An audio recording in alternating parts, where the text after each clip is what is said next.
मैं डॉक्टर कुत्सिया अंजुम, प्रधानाचार्य हिंदू कन्या इंटर कॉलेज सहारनपुर। बच्चों, आज हम संविधान के बारे में पढ़ेंगे, जो कि हमारा पहला लेसन है। और संविधान किसे कहते हैं, हम लोग आज ये पढ़ेंगे कि संविधान किसे कहते हैं, ये क्यों बनाया गया, इसका क्या उद्देश्य था संविधान बनाने का, हमारे संविधान निर्माताओं ने क्यों इतना टाइम लगा करके ये संविधान बनाया और वो फिर जनता को समर्पित किया गया एक खास वक्त में। आपको सारे सन वाइज डिटेल बताई जाएगी कि वो कैसे जनता की आकांक्षाओं के और नागरिकों के लिए वो समर्पित किया गया, और इसका आज हम जो पढ़ रहे हैं उसका क्या उद्देश्य है, हमें क्यों पढ़ना चाहिए संविधान, इसके बारे में हम आपको आज बताएंगे। हमारे उपविषय हैं संविधान किसे कहते हैं और संविधान समाज को क्या देता है, हमें संविधान की क्या आवश्यकता होती है, भारतीय संविधान का निर्माण कैसे हुआ और संविधान कब पारित हुआ, संविधान में जो उद्देश्य संबंधी प्रस्ताव था वो किसने पास किया, उसके प्रमुख बिंदु क्या थे, विभिन्न देशों के लिए विभिन्न देशों से जो प्रावधान लिए गए हैं वो किस किस देश से हमारे देश में लिए गए हैं संविधान बनाने में, संविधान के कार्य क्या हैं, संविधान की शक्ति क्या है और संविधान हमें क्यों पढ़ना चाहिए। जब हम कोई भी विषय पढ़ते हैं तो हमें थोड़ा सा अपना ज्ञान लेना होता है कि ये विषय किसके बारे में है। तो आज हम जो संविधान पढ़ने जा रहे हैं उसके बारे में हम ये देखेंगे कि ये संविधान के पीछे क्या क्या हमारा इतिहास रहा है, किन किन लोगों ने इसको बनाने में अपना योगदान दिया, और इस जो संविधान हमें मिला एक दस्तावेज के रूप में, इसमें हमें बहुत सारी स्वतंत्रताएं, समानताएं, आकांक्षाएं हैं, इसमें हमारे मूलभूत अधिकार हैं, उसके साथ साथ हमारे कर्तव्य भी इसमें निहित हैं। और ये जो पूरा संविधान है ये एक तरह से अधिकारों का भी दस्तावेज है, हमारे जो कर्तव्य हैं उनका भी समावेश किया गया है, और जो विभिन्न हमारे अधिकार हैं, स्वतंत्रता, समानता, भ्रातृत्व, बंधुत्व, इसका भी समावेश इसमें किया गया है। हम ये पढ़ेंगे कि जो भी लेसन पढ़ते हैं उसका एक मेन उद्देश्य क्या होता है। तो संविधान, पहले तो यही है कि आप संविधान का ज्ञान लेंगे, संविधान कैसे बना इसका ज्ञान लेंगे, और संविधान क्यों और कैसे के माध्यम से जो बुनियादी सिद्धांत हैं उसके बारे में आप परिचित होंगे कि बुनियादी जो सिद्धांत है एक संविधान का, वो हमें समानता और बंधुत्व, विश्व शांति और हमारे मूलभूत अधिकार और हमारे जो पूरे प्रयास हैं प्राचीन काल में जो हमारे महापुरुषों ने किए उसके बारे में बताता है, कि जैसे स्वतंत्रता, समानता, संप्रभुता, बंधुता, मानवाधिकार और एक प्रजातांत्रिक मूल्य क्या हैं, इसके बारे में भी इस संविधान में हम पढ़ेंगे। हम ये देखेंगे कि संविधान किसे कहते हैं और संविधान क्या है। तो संविधान जो है किसी भी राज्य अथवा राष्ट्र के कुछ नियम होते हैं, क्योंकि कोई भी राष्ट्र जो है बगैर नियमों के नहीं चल सकता, उसको कुछ नियमों में बांधकर ही कोई राष्ट्र चलता है, वरना अगर नियम नहीं होंगे तो समाज में अराजकता फैल जाएगी। तो इसलिए शासन के स्वरूप भी होता है, उसमें नागरिकों के अधिकार और कर्तव्यों को भी निश्चित करते हैं, और संविधान कुछ ऐसे बुनियादी सिद्धांतों का समूह होता है जिसके आधार पर राज्य का निर्माण भी होता है और राज्य का शासन भी होता है। तो एक अच्छा जो संविधान होगा वो क्या होगा, उन बुनियादी सिद्धांतों को लेकर के चलेगा, जनता के आकांक्षाओं का और जनता की इच्छाओं का एक प्रतिबिंब होता है संविधान। इसीलिए हमें संविधान को पढ़ना चाहिए ताकि हम इन चीज़ों के बारे में जान सकें। कि जैसे अगर हमारी उदाहरण के लिए अगर हम देखें तो हमारी क्या आकांक्षा थी कि हाँ संविधान ऐसा बने कि जिसमें कोई भी अमीर गरीब ना हो या कोई भी ऊंची अग्रणी जाति का पिछड़ी जाति का ना हो, इसके आधार पर भेदभाव नहीं किया जाए, बल्कि अमीर गरीब और ऊंची जाति नीची जाति मतलब जाति व्यवस्था ख़त्म हो और सभी व्यक्ति एक समान रह सकें, इसकी भी व्यवस्था हमारे संविधान में की गई और इसी का प्रयास किया गया। इसीलिए संविधान जो है हमारी आकांक्षाओं का पिटारा है, ये कहा जाता है। तो हम पढ़ेंगे लॉर्ड ब्राइस की परिभाषा। लॉर्ड ब्राइस के अनुसार संविधान किसी भी राज्य या राष्ट्र के वो नियम हैं जो शासन का स्वरूप भी निर्धारित करते हैं और नागरिकों के अधिकारों और कर्तव्यों को भी निश्चित करते हैं कि नागरिकों के क्या अधिकार होंगे और क्या कर्तव्य होंगे।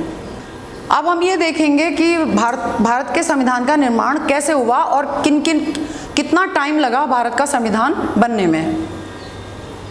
1924 में पंडित मोतीलाल नेहरू ने ब्रिटिश सरकार, क्योंकि उस समय अंग्रेज थे हमारे देश में, हमारा देश स्वतंत्र नहीं था, ब्रिटिश सरकार के सम्मुख संविधान सभा के गठन की मांग प्रस्तुत की थी। 1942 में क्रिप्स प्रस्ताव में संविधान सभा के निर्माण को स्वीकार किया गया। यानी कि क्वेश्चन ये है कि संविधान सभा संविधान बनाने को स्वीकार कैसे किया गया, किस योजना के तहत किया गया। तो ये जो है 1942 में क्रिप्स प्रस्ताव में संविधान सभा के निर्माण की मांग को स्वीकार किया गया।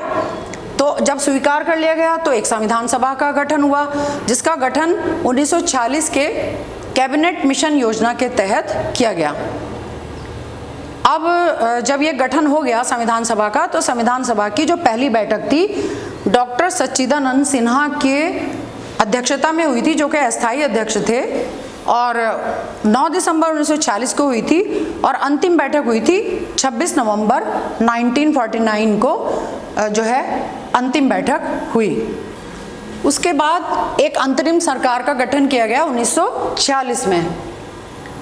13 दिसंबर 1940 को पंडित जवाहरलाल नेहरू ने एक उद्देश्य प्रस्ताव प्रस्तुत किया था, और उसमें उन्होंने ये जो उद्देश्य प्रस्ताव प्रस्तुत किया, इसमें भारतीय स्वतंत्रता अधिनियम 1947 ब्रिटेन द्वारा 18 जुलाई 1947 को ये पारित कर दिया गया, भारतीय स्वतंत्रता अधिनियम। 24 अगस्त 1947 को जो कानून मंत्री थे डॉक्टर BR अम्बेडकर, उनकी अध्यक्षता में एक प्रारूप समिति का गठन किया गया, क्योंकि बहुत सारी समितियां गठित की गई थी, उनमें एक प्रारूप समिति थी जो कि संविधान का गठन जिसने किया। प्रारूप समिति द्वारा कार्यवाही 30 दिसंबर 1947 से शुरू की गई।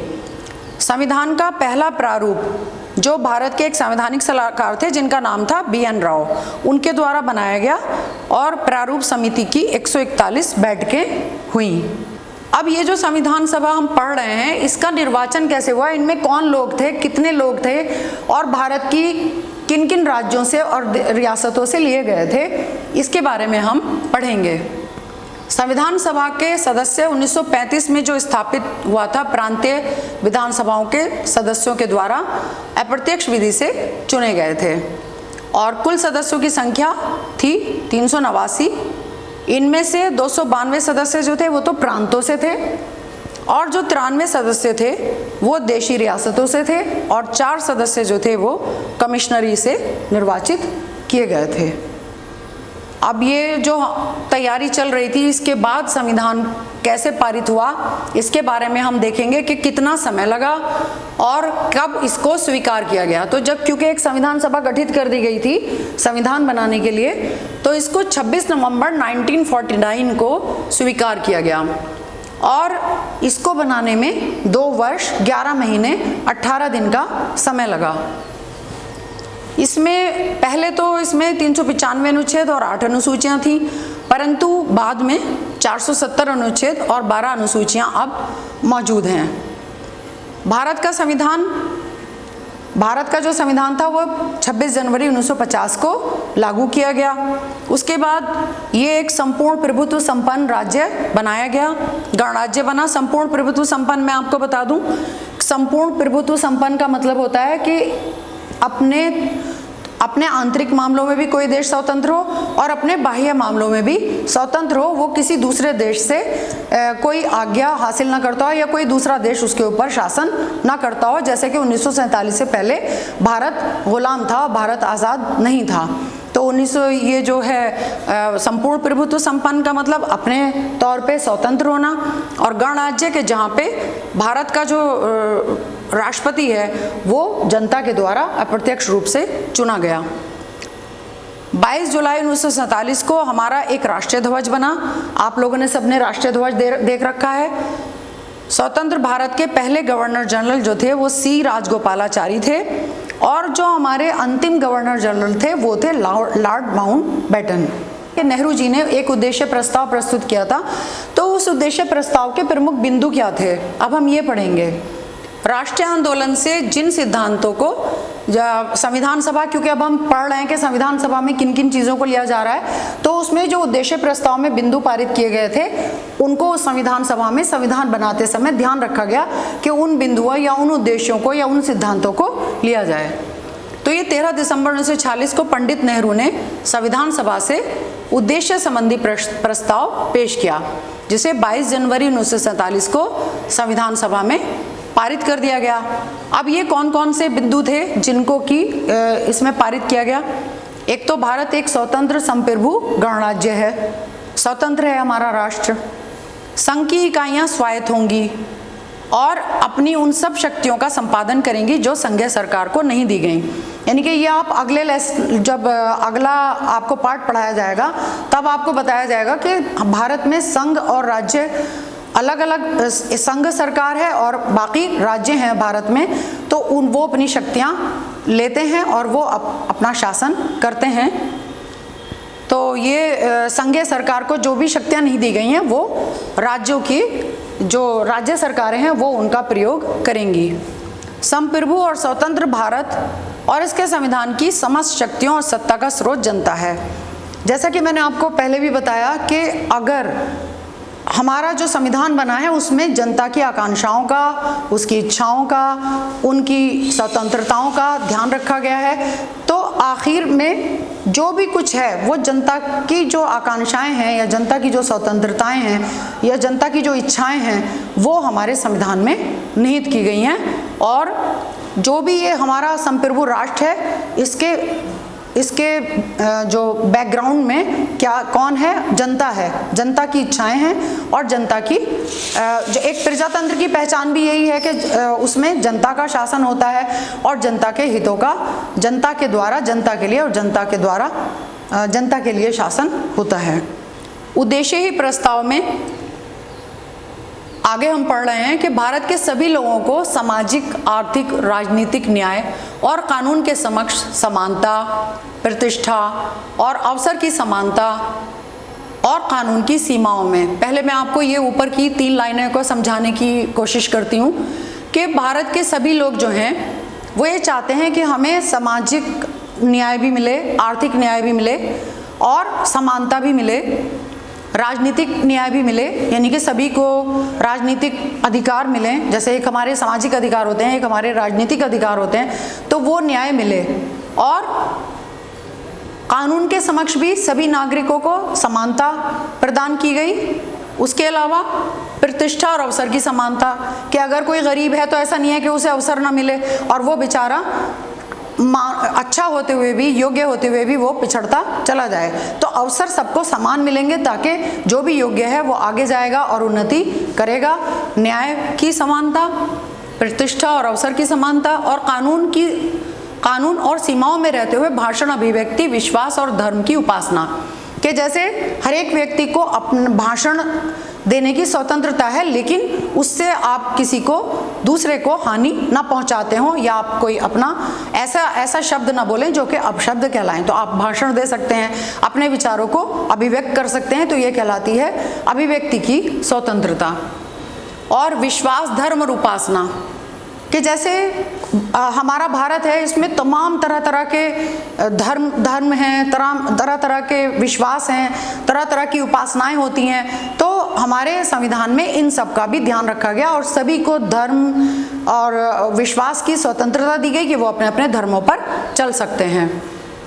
और व्यवसाय करने की और संगठन और कार्य करने की स्वतंत्रता, कि आप चाहें अपना कोई व्यवसाय कर सकते हैं, आप चाहें तो नौकरी कर सकते हैं, जो भी आप अपना जीविका के लिए कोई भी साधन का उपयोग कर सकते हैं, वो आपकी अपनी इच्छा पर निर्भर करता है, नागरिकों की इच्छा पर निर्भर करता है। और संगठन और कार्य करने की मौलिक स्वतंत्रता की गारंटी और सुरक्षा दी जाएगी। हम अपने कोई भी शांतिपूर्वक संगठन बना सकते हैं। संगठन ऐसा होना चाहिए जिसका कोई अच्छा उद्देश्य हो, जो नागरिकों की सेवा कर सके, नागरिकों के काम आ सके और नागरिकों की आवश्यकताओं को पूरा कर सके। ऐसे संगठन को बनाने की भी आपको जो है वो इजाज़त है, आप उसे बना सकते हैं। और आप कार्य करने की जो मौलिक स्वतंत्रता है उसकी गारंटी दी गई हमारे संविधान में और सुरक्षा भी प्रदान की गई। अल्पसंख्यकों, पिछड़े, जनजातीय क्षेत्र, दलित वर्गों को समुचित सुरक्षा दी जाएगी। हमारे यहाँ क्योंकि इतनी विभिन्नता में एकता है, कहा जाता है भारत विभिन्नता में एकता का प्रतीक है, तो हमारे यहाँ विभिन्न धर्मों के, जातियों के और विभिन्न तरह के लोग रहते हैं। उनमें अल्पसंख्यक वर्ग भी है, तो अल्पसंख्यक है या पिछड़ी जाति है या अनुसूचित जाति है या जो भी कमज़ोर वर्ग है, उसको भी विशेष सुविधाएं दी गई ताकि वो अपना विकास कर सके, क्योंकि वो बहुत ही समाज के वंचित और शोषित वर्ग समझे गए हैं।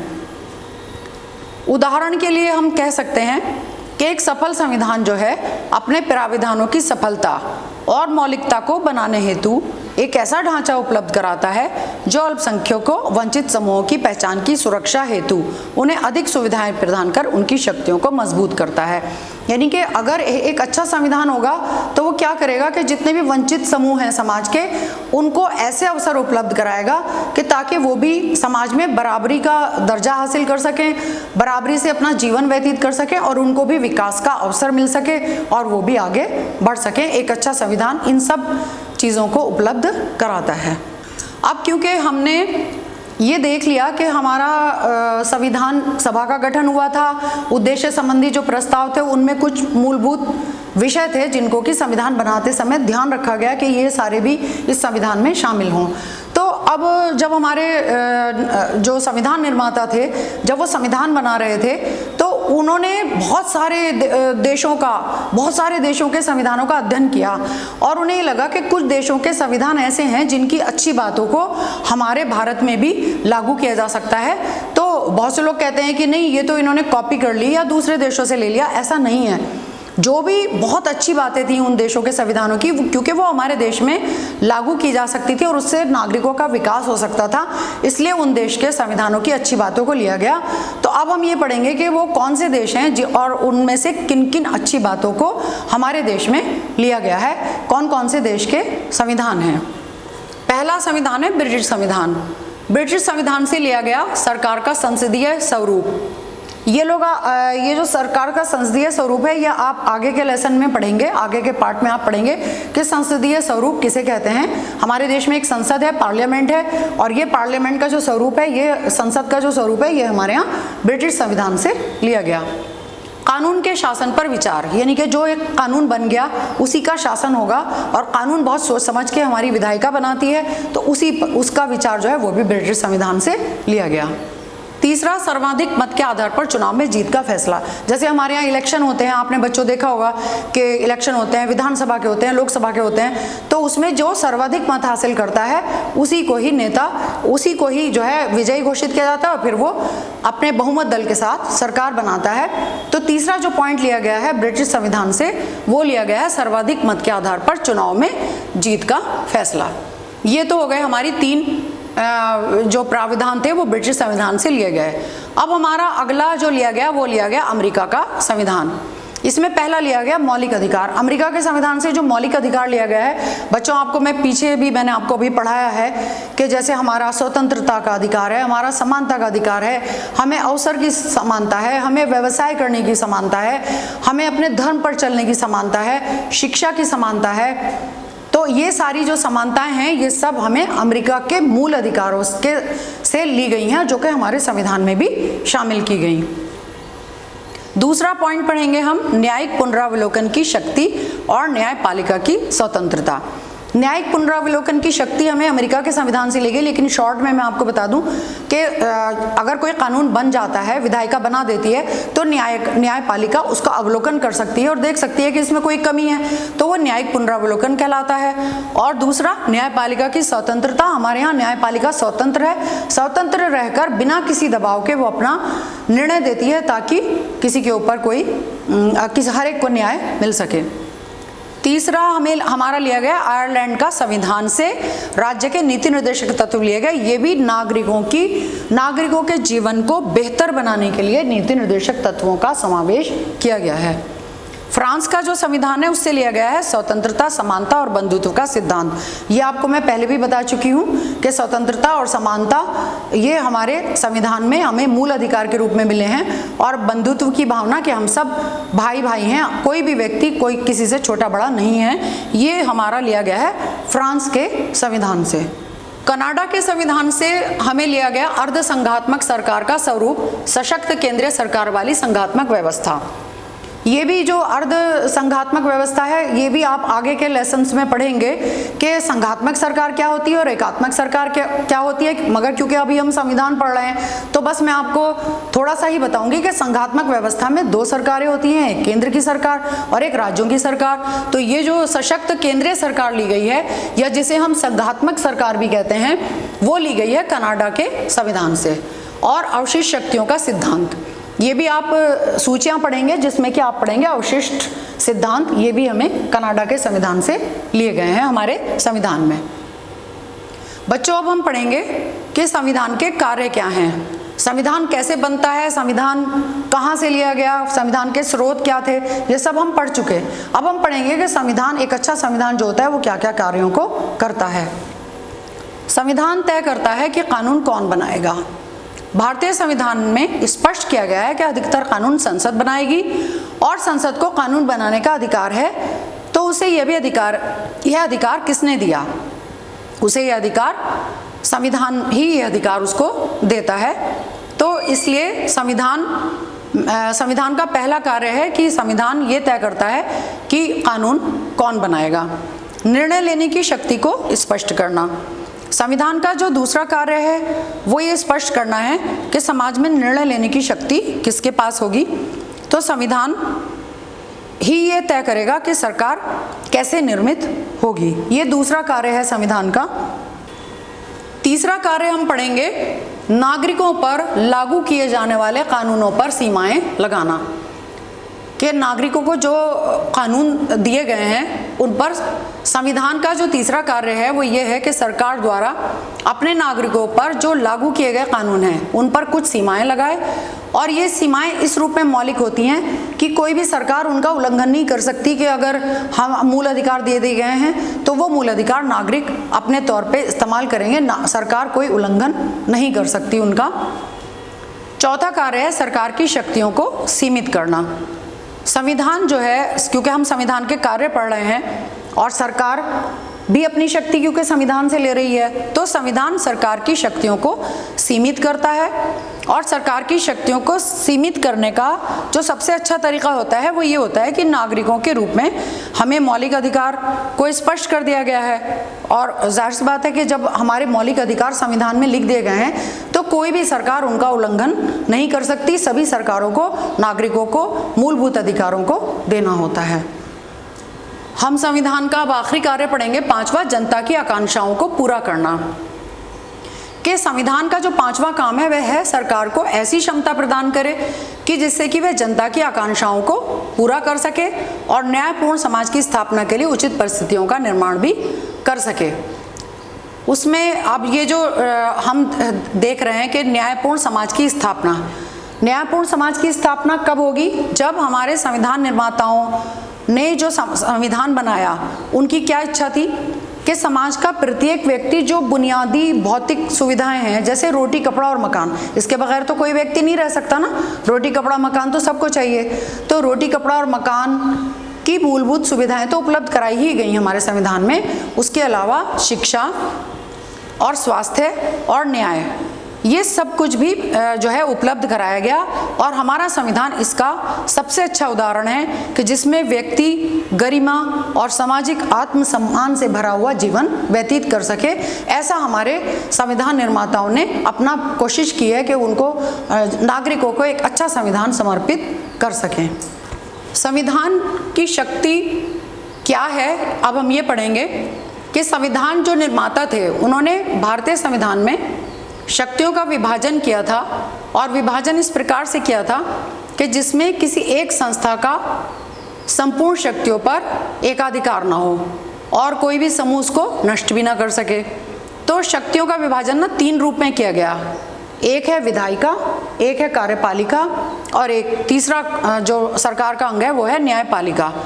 तो संविधान सभा ने जो हमारे यहाँ संसदीय शासन व्यवस्था अपनाई गई और संघात्मक व्यवस्था अपनाई गई, इसमें क्या कोशिश की गई कि एक और तो दोनों में सामंजस्य बना रहे, विधायिका और कार्यपालिका, ये हमारे सरकार के अंगों के नाम है, विधायिका कार्यपालिका और न्यायपालिका, इन दोनों के बीच में समन्वय रहे और केंद्र सरकार और राज्य के बीच भी शक्तियों का वितरण जो है वो ठीक रूप में हो सके। संघ सरकार की भी शक्तियां लिख दी गई और राज्य सरकारों की भी शक्तियां लिख दी गई हैं ताकि दोनों में कोई भी संघर्ष ना हो और दोनों अपनी अपनी शक्तियों का प्रयोग करके अपना देश का विकास कर सकें।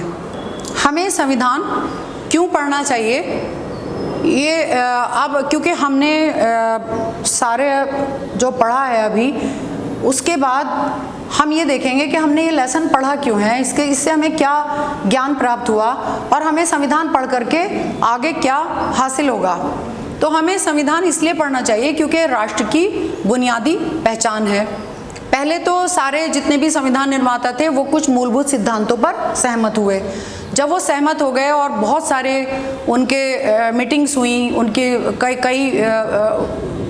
कई दौर की मीटिंगें चली, उसके बाद फिर उन्होंने एक प्रजातांत्रिक देश में संविधान बनाने की उन्होंने संविधान बनाया और उन्होंने ये देखा कि संविधान के बिना राज्यों की व्यवस्था नहीं चलेगी क्योंकि हमारा देश केंद्र और राज्य दोनों मिलकर के देश को चलाएंगे। तो संविधान पढ़कर हमें नागरिकों की स्वतंत्रता और समानता का पता चलता है। संविधान पढ़कर ही हमें ये ज्ञात होता है कि हमारा संविधान एक सफल राष्ट्रीय आंदोलन के बाद बनाया गया है। ये मैं आपको थोड़ा सा बता दूं, राष्ट्रीय आंदोलन चला था क्योंकि हमारा देश स्वतंत्र नहीं था, हमारे देश के ऊपर अंग्रेज़ों ने कब्जा किया हुआ था, ब्रिटेन ने कब्जा किया हुआ था। तो हमारे जो महापुरुष थे उन्होंने बहुत दिनों तक संघर्ष किया, जैसे महात्मा गांधी थे, जैसे जवाहरलाल नेहरू थे, जैसे सुभाष चंद्र बोस थे, या और बहुत सारे हमारे नेता थे जिन्होंने कि हमारा संविधान को बनाने में हमारे राष्ट्रीय आंदोलन में संघर्ष किया था। तो उन संघर्षों को, राष्ट्रीय आंदोलन के संघर्षों को भी ध्यान में रखा गया और उनको रख करके नागरिकों के अधिकारों की सुरक्षा के लिए एक दस्तावेज तैयार किया गया, जिसमें किन किन चीज़ों को शामिल किया गया, समानता को, स्वतंत्रता को, लोकतंत्र को, संप्रभुता को, और फिर इन सब चीज़ों से मिलकर क्या है, राष्ट्र की एक पहचान बनती है, एक बुनियादी पहचान बनती है। संविधान के लिए एक संविधान एक ऐसा दस्तावेज है जिसमें कि जब वो एक बना दिया जाता है तो राष्ट्र की एक पहचान बनती है कि हाँ, इस संविधान में इन चीज़ों को शामिल किया गया है और ये हमारी बुनियादी पहचान है। तो हमारा संविधान राष्ट्रीय आंदोलन में लोगों को जो आश्वासन दिए गए थे उन सबको पूरा करता है, हमारी आकांक्षाओं को पूरा करता है, यह हमारी राजनीतिक पहचान भी है और भारत का संविधान एक विलक्षण दस्तावेज है। छात्रों को कुछ गृह कार्य दिया जा रहा है।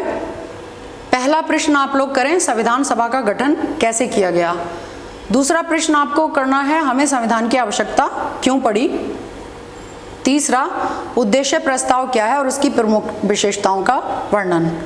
और चौथा क्वेश्चन है, संविधान के कार्यों का वर्णन करिए। आपका पाठ ये समाप्त हो रहा है और मिलते हैं किसी नए वीडियो के साथ। आपको फिर मुखातिब होंगे, आपसे फिर संबोधित होंगे।